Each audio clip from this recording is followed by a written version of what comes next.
Apocalipse, capítulo 15. Os anjos e as últimas pragas. Depois disso vi no céu outro sinal misterioso, grande e espantoso. Eram 7 anjos com 7 pragas, que são as últimas, pois são o fim da ira de Deus. Então vi o que parecia ser um mar de vidro misturado com fogo. Vi também as pessoas que conseguiram derrotar o monstro e a sua imagem, isto é, o monstro cujo nome é representado por um número. Elas estavam de pé perto do mar de vidro e tocavam as harpas que Deus lhes tinha dado. Cantavam a canção de Moisés, servo de Deus, e a canção do Cordeiro.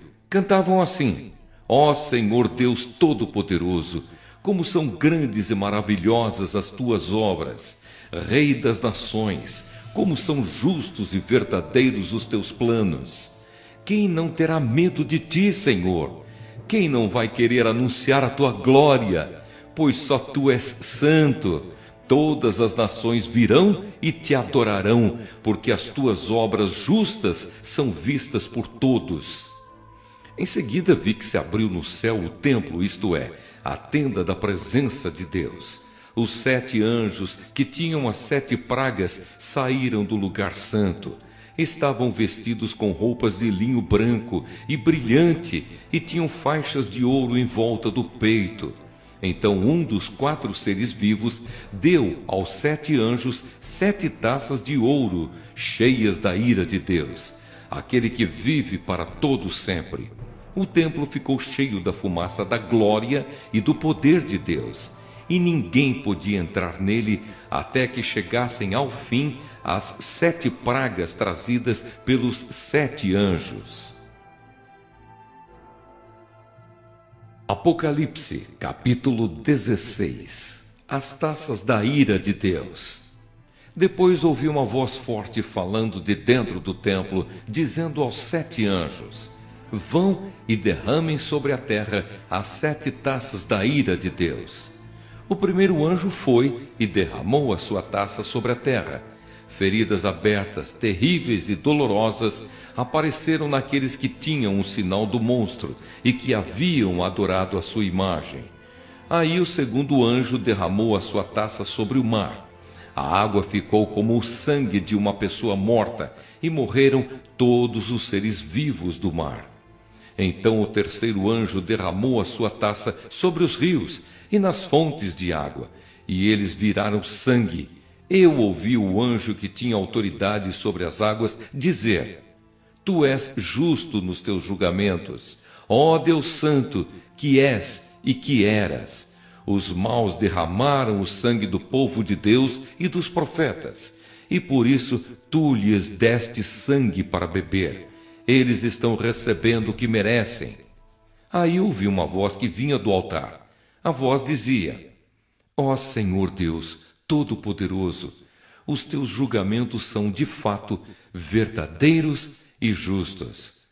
Depois o quarto anjo derramou a sua taça sobre o sol, e ele recebeu licença para queimar as pessoas com fogo. Elas sofreram queimaduras dolorosas causadas por esse fogo e amaldiçoaram o nome de Deus, que tem autoridade sobre essas pragas. Mas não se arrependeram dos seus pecados, nem louvaram a glória de Deus. Então o quinto anjo derramou a sua taça sobre o trono do monstro, cujo reino ficou na escuridão, e as pessoas mordiam a língua de dor, e por causa das suas dores e feridas, amaldiçoavam o Deus do céu. Porém não abandonaram as coisas más que faziam. Em seguida o sexto anjo derramou a sua taça no grande rio Eufrates. O rio secou, a fim de se abrir um caminho para os reis que vêm do Oriente. Então vi 3 espíritos imundos que pareciam rãs, que saíam da boca do dragão, da boca do monstro e da boca do falso profeta. Eles são os espíritos maus que fazem milagres. Esses 3 espíritos vão aos reis do mundo inteiro, a fim de os ajuntar para a batalha do grande dia de Deus, o Todo-Poderoso. Escutem, eu venho como um ladrão. Feliz aquele que vigia e toma conta da sua roupa, a fim de não andar nu e não ficar envergonhado em público. Depois os espíritos ajuntaram os reis no lugar em que, em hebraico, é chamado de Armagedon. E por último, o sétimo anjo derramou a sua taça no ar. Então uma voz forte veio do trono no templo, dizendo: está feito. Houve relâmpagos, estrondos, trovões e um violento terremoto, tão violento como nunca houve igual desde a criação dos seres humanos. Foi o pior de todos. A grande cidade se quebrou em 3 partes, e as cidades de todos os países foram destruídas. Deus lembrou da grande Babilônia e lhe deu o vinho da sua taça, o vinho do furor da sua ira. Todas as ilhas desapareceram e todos os montes sumiram. Chuvas de pedra caíram do céu sobre as pessoas. Eram grandes pedras que pesavam mais de 30 quilos.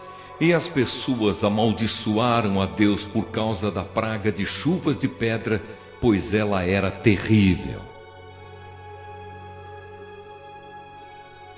Apocalipse, capítulo 17.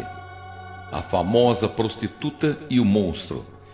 Então um dos 7 anjos que tinham as 7 taças veio me dizer: venha, e eu vou lhe mostrar como será castigada a famosa prostituta, aquela grande cidade que está construída perto de muitos rios. Os reis do mundo inteiro cometeram imoralidade sexual com ela, e os povos do mundo ficaram bêbados com o vinho da sua imoralidade. Então o Espírito de Deus me dominou, e o anjo me levou para um deserto, onde vi uma mulher montada num monstro vermelho. Havia muitas blasfêmias escritas nele, e ele tinha 7 cabeças e 10 chifres. A mulher usava um vestido cor de púrpura e vermelho vivo, e estava coberta de enfeites de ouro, de pedras preciosas e pérolas. Na mão ela segurava uma taça de ouro cheia de vinho, que representava as suas práticas indecentes e a imundícia da sua imoralidade. Na sua testa estava escrito um nome que tem um significado secreto: a grande Babilônia, mãe de todas as prostitutas e de todas as pessoas imorais do mundo. Então vi que a mulher estava embriagada com o sangue do povo de Deus e das pessoas que haviam sido mortas porque tinham sido fiéis a Jesus. Quando a vi, fiquei muito espantado, e o anjo me perguntou: por que é que você está assim tão espantado? Vou lhe contar o significado secreto da mulher e do monstro que a carrega, a qual tem 7 cabeças e 10 chifres. O monstro que você viu estava vivo, mas agora não vive mais. Ele está para subir do abismo e dali sairá e será destruído. Os moradores da terra que desde a criação do mundo não têm os seus nomes escritos no livro da vida, ficarão espantados quando olharem para o monstro. Ele estava vivo, agora não vive mais, porém tornará a aparecer. Isto exige sabedoria e entendimento. As 7 cabeças são 7 montes onde a mulher está sentada. Elas também são 7 reis. 5 já morreram, um está governando e o outro ainda não apareceu. E quando aparecer, precisará governar por pouco tempo. E o monstro que já esteve vivo, mas que agora não vive mais, é o 8º rei, que faz parte dos primeiros 7 e que vai ser destruído. Os 10 chifres que você viu são 10 reis, que ainda não começaram a governar, mas vão receber autoridade para reinar com o monstro durante 1 hora. Esses 10 estão todos de acordo entre si e dão ao monstro o poder e autoridade que possuem. Eles lutarão contra o Cordeiro e ele os vencerá, porque é o Senhor dos senhores e o Rei dos reis. E com ele vencerão os seus seguidores, aqueles que são chamados e fiéis. Então o anjo também me disse: as águas que você viu onde a prostituta está sentada são nações, povos, raças e línguas. Os 10 chifres que você viu e o monstro odiarão a prostituta. Eles tirarão tudo o que ela tem e a deixarão nua. Devorarão a sua carne e queimarão o resto no fogo. Os 10 reis farão isso porque Deus colocou no coração deles o desejo de fazerem o que Ele quer. Assim, entre si concordarão em entregar ao monstro a autoridade que eles têm para governar. Isso acontecerá até que se cumpram as palavras de Deus. A mulher que você viu é a grande cidade que domina os reis do mundo inteiro. Apocalipse capítulo 18. A queda de Babilônia. Depois disso vi outro anjo descendo do céu. Ele tinha um grande poder e o seu brilho iluminava toda a terra. E gritava com voz forte: Caiu! Caiu a grande Babilônia! Agora quem vive ali são os demônios e todos os espíritos imundos. Todos os tipos de aves e feras imundas e nojentas vivem nela, pois todas as nações beberam do seu vinho, o vinho forte do seu desejo imoral. Os reis do mundo inteiro cometeram imoralidade sexual com ela, e os homens de negócio deste mundo se enriqueceram à custa das práticas sexuais sujas da prostituta. Então ouvi outra voz do céu que disse: Saia dessa cidade, meu povo, saiam todos dela para não tomarem parte nos seus pecados e para não participarem dos seus castigos, pois os seus pecados estão amontoados até o céu e Deus lembra das suas maldades. Deem a ela o mesmo que ela deu a vocês, paguem em dobro o que ela fez. Encham a taça dela com bebida 2 vezes mais forte do que a bebida que ela preparou para vocês. Deem a ela tanto sofrimento e tristeza quanto luxo e glória. Ela deu a si mesma, porque ela pensa assim: estou sentada aqui como rainha, não sou viúva e nunca mais vou sofrer. Por isso, no mesmo dia cairão sobre ela estas pragas: doenças, dor e fome, e ela será queimada no fogo, pois o Senhor Deus, que a julga, é poderoso.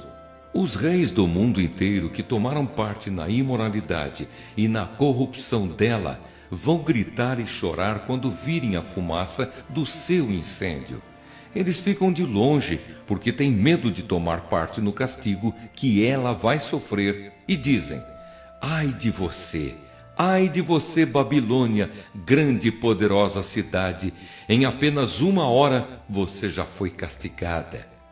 Os comerciantes do mundo inteiro também gritam e se lamentam por causa dela, porque ninguém mais compra os produtos deles.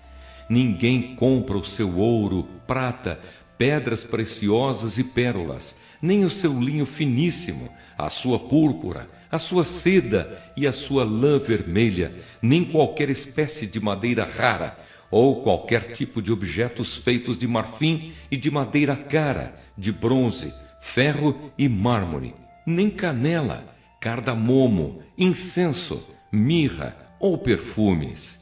Ninguém compra o seu vinho, azeite, farinha de trigo e trigo em grão, nem gado e ovelhas, cavalos e carruagens, nem escravos ou outros seres humanos. Os comerciantes dizem à cidade: acabaram todas aquelas coisas boas que você tanto desejava, e você perdeu para sempre toda a riqueza e toda a fama que possuía e não as encontrará mais. E os comerciantes que se tornaram ricos negociando naquela cidade ficarão de longe, com medo de serem castigados junto com ela. Eles vão gritar e lamentar assim: ai da grande cidade! Ai da cidade que estava vestida de linho finíssimo, de púrpura e de lã vermelha, e que se enfeitava com joias de ouro, com pedras preciosas e com pérolas. Em somente 1 hora ela perdeu toda a sua riqueza. Todos os capitães de navios e todos os passageiros, marinheiros e outros que ganham a vida no mar ficaram de longe. Então, vendo a fumaça do incêndio da cidade, gritaram: nunca houve uma cidade igual a esta grande cidade. Em sinal de tristeza, eles jogaram pó sobre a cabeça, choraram e gritaram assim: Ai da grande cidade! Ai da cidade onde, à custa da sua grande riqueza, se enriqueceram todos os que tinham navios no mar, e em apenas 1 hora ela perdeu tudo. Alegrem-se, ó céus, por causa da destruição dessa cidade. Alegrem-se, povo de Deus, apóstolos e profetas, pois Deus a condenou pelo que ela fez a vocês. Então um anjo forte levantou uma pedra do tamanho de uma grande pedra de moinho e a jogou no mar. E disse: é assim que a grande cidade de Babilônia será jogada fora com violência e nunca mais será vista. A música dos tocadores de harpa, de flauta e de trombeta e as vozes dos cantores nunca mais serão ouvidas em você. E em você nunca mais será encontrado nenhum trabalhador de qualquer ofício. E nunca mais se ouvirá em você o barulho das pedras de moinho. Em você jamais brilhará a luz de uma lamparina, e nunca mais se ouvirá em você a voz dos noivos e das noivas. Os seus comerciantes foram os mais poderosos do mundo, e com feitiçaria você enganou todos os povos da terra. A grande Babilônia foi castigada, porque nela foi encontrado o sangue dos profetas, o sangue do povo de Deus e o de todos os que foram assassinados na terra.